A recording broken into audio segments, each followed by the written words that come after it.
Esther is one of the most inspiring and fascinating characters in the Bible. She is a young Jewish woman who becomes queen of Persia and uses her position to save her people from destruction. The book of Esther, found in the Old Testament, does not directly mention God, but his presence and providence are evident throughout the narrative. Esther's journey teaches us about courage, faith, and the power of intercession.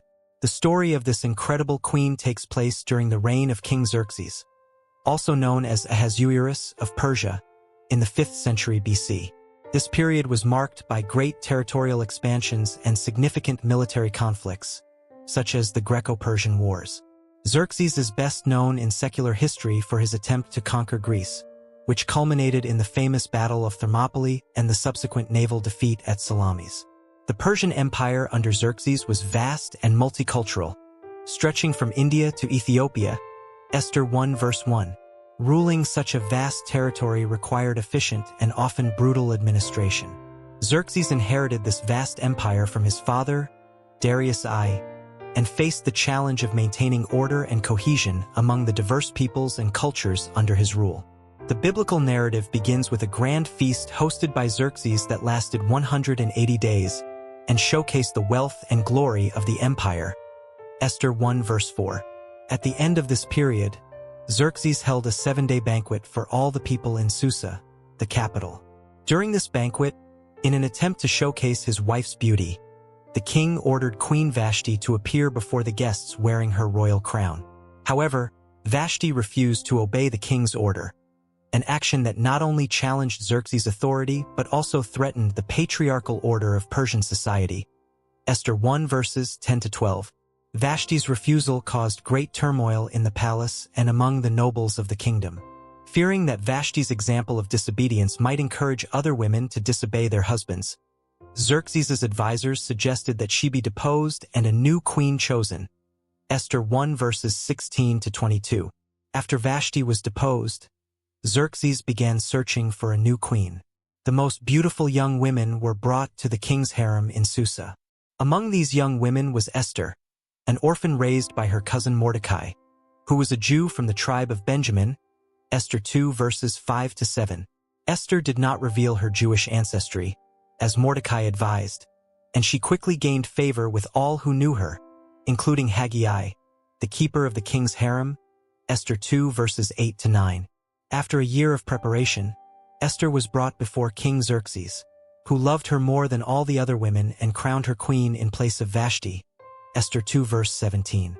Esther's accession to the throne was providential, for unbeknownst to Xerxes, she was a Jew, and her position of power would be crucial to the survival of her people. Esther's selection as queen is seen as a sign of God's invisible hand, setting the stage for the events that would unfold. Adjusting to palace life was no easy task for Esther. From an ordinary young woman, she was suddenly transformed into the queen of one of the greatest empires of the time. This transformation required her to quickly learn the intricacies and protocols of royal life. Despite her new position, Esther remained humble and true to her roots and Mordecai's guidance. Mordecai, a palace official who held a position of some prestige, continued to monitor Esther's situation and advise her. He was like a spiritual and emotional anchor for Esther, reminding her of her roots and values. Mordecai also played a crucial role in uncovering a plot to assassinate the king, which would later prove vital to the narrative. Esther 2 verses 21 to 23. Then Haman, one of the king's highest officials, was promoted and began demanding that everyone bow down to him. Mordecai, however, refused to do so because as a Jew he could worship no one but God. Mordecai's refusal angered Haman, who then planned to exterminate all the Jews in the empire. Esther 3 verses 5 to 6. This genocidal plan was formalized with a royal decree, sealed with the king's ring, that decreed the destruction, death, and annihilation of all Jews, young and old, children and women, in a single day. Esther 3 verse 13. When Mordecai heard of the decree, he tore his clothes, put on sackcloth and ashes, and went into the streets to mourn publicly. Esther 4 verse 1. His distress reached Esther, who sent Mordecai clothes, but he refused. Instead, Mordecai sent a message detailing Haman's plan and begging Esther to intercede with the king. Esther, upon receiving the message, was overcome with deep concern. She knew full well that approaching the king uninvited could result in her death. According to Persian law, anyone who approached the king without being summoned could be executed unless the king extended his golden scepter in token of mercy. Esther 4 verse 11. This risk to her life caused a natural hesitation in Esther, placing her in an agonizing dilemma. Mordecai, sensing Esther's hesitation, sends another message, this time challenging her with powerful and memorable words. He reminds her that her position as queen may not be a mere coincidence, but part of God's plan. Who knows if you have not become queen for such a time as this? Esther 4 verse 14. These words from Mordecai are a call to Esther's faith, reminding her that perhaps God has placed her exactly where she is to be a savior for her people. This profound and urgent reminder touches Esther's heart, awakening in her renewed courage.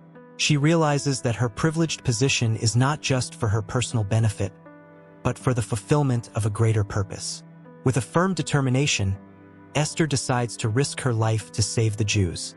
She instructs Mordecai to gather all the Jews in Susa and fast for 3 days and nights on her behalf. Esther and her maidservants would also fast. Esther 4 verse 16. The 3-day fast was an act of extreme devotion and seeking divine intervention.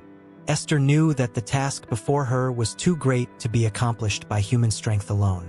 By asking everyone to fast, Esther was uniting her people in prayer and dependence on God, recognizing that only He could change the king's heart and save the Jews. At the end of the 3-day fast, Esther carefully prepared to present herself to the king. With great courage, she donned her royal robes and entered the inner court of the palace, positioning herself where the king could see her. When Xerxes saw her, his reaction was crucial. He held out the golden scepter, allowing Esther to approach. Esther 5 verses 1-2. This gesture not only saved Esther's life at that moment, but it also opened the door for her to present her request to the king. Esther then invited the king and Haman to a banquet she would prepare, demonstrating her wisdom and patience. She knew that this was not the time to reveal her request immediately. At the first banquet, Esther creates an intimate and supportive environment. She shows incredible patience and self-control by not revealing her request yet, despite the urgency of the situation. Instead, she invites them to a second banquet the following day, Esther 5 verse 8. This strategic decision creates suspense and buys time, in addition to piquing the king's curiosity and Haman's trust. Haman, when invited by the queen to an exclusive banquet, feels extremely honored and important. He leaves the banquet happy and with a heart full of pride. However, when he sees Mordecai at the palace gate who still refuses to bow down to him, Haman becomes enraged again, Esther 5 verse 9. He decides to build a tall gallows to hang Mordecai and obtain the king's permission to use it the next day, Esther 5 verse 14. This detail adds a layer of tension to the narrative, as it increases the risk and urgency of the situation for Esther and Mordecai. That same night, King Xerxes cannot sleep. He asks that the Book of Chronicles, the daily record of events in the kingdom, be read to him. During the reading, he discovers Mordecai's heroic action in exposing the plot to assassinate the king, something that had been recorded but not rewarded, Esther 6 verses 1-2. The king decides to honor Mordecai, unaware of the connection between Mordecai and Esther or of Haman's plan, Esther 6 verse 3. At the second banquet, Esther knows that this is a crucial moment for her to reveal her request to the king. With skill and courage, she finally exposes her true identity and the plot that threatens her people. Esther reveals to King Xerxes that she is Jewish and that Haman has planned to exterminate her people. She pleads for her life and that of her people, saying, "If we have found favor in the eyes of the king, and if it pleases the king, let my life be granted as my request, and the life of my people as my desire.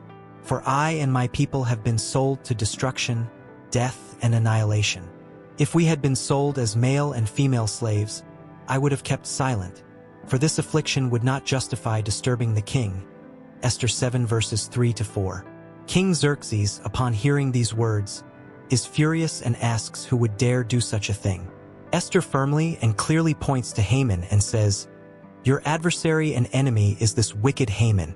Esther 7 verse 6. Esther's direct accusation sheds light on Haman's malicious intentions and exposes the threat he poses not only to the Jews but also to the queen herself. Xerxes, in a fit of rage, leaves the banquet and goes to the palace garden, trying to process the information and make a decision. Haman, realizing that his fate is sealed, is terrified. He begs Esther for his life, but his desperate attempt only makes matters worse. When the king returns, he sees Haman slumped over the couch where Esther is reclining, and interprets this as an attempt at violence against the queen. Esther 7 verse 8. The king's anger reaches its peak, and he orders that Haman be executed immediately.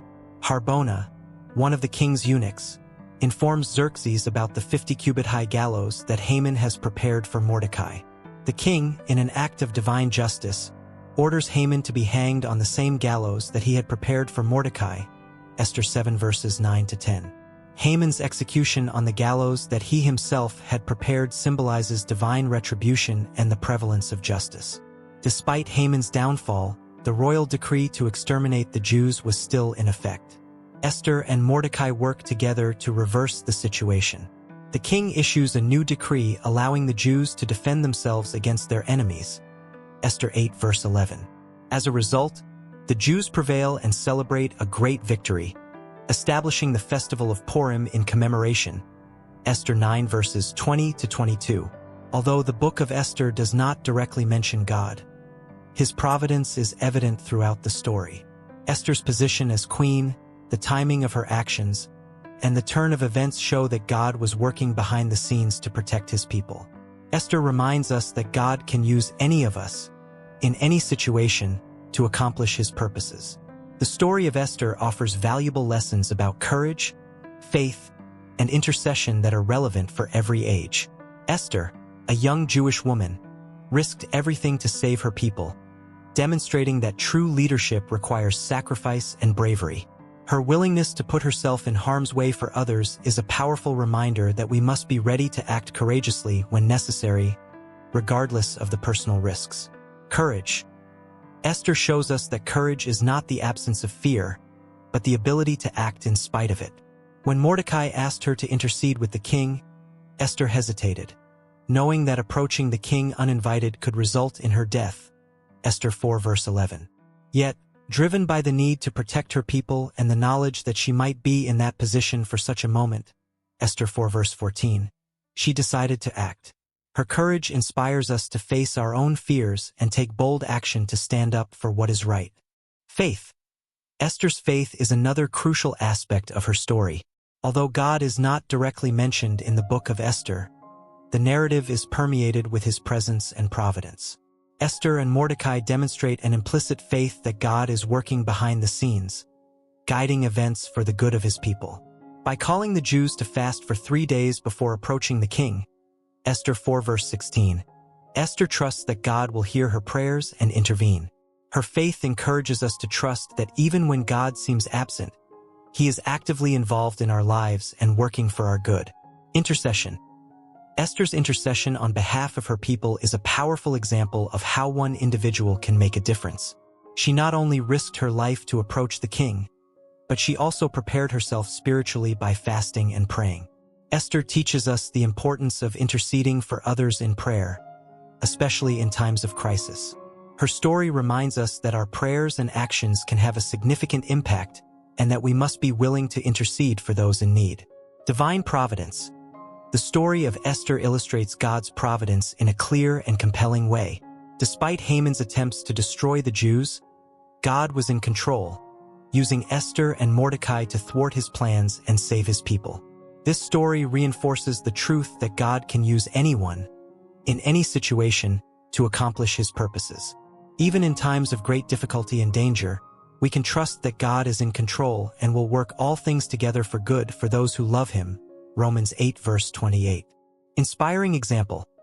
Esther is a powerful example of how we can trust in God's providence and act with faith and courage in times of crisis. Her story inspires us to be courageous, to trust God, and to intercede for others.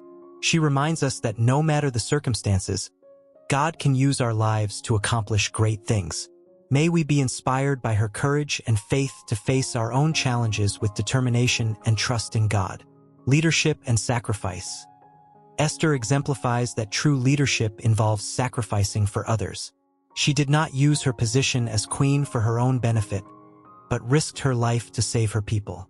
This lesson is especially relevant today, as we are called to lead with integrity, compassion, and a willingness to serve others, even when it means personal sacrifice. Trust in God. Esther's story is a powerful reminder that no matter the circumstances, God is in control and can use anyone to accomplish his purposes. Her courage, faith, and willingness to intercede for her people are examples we can all follow.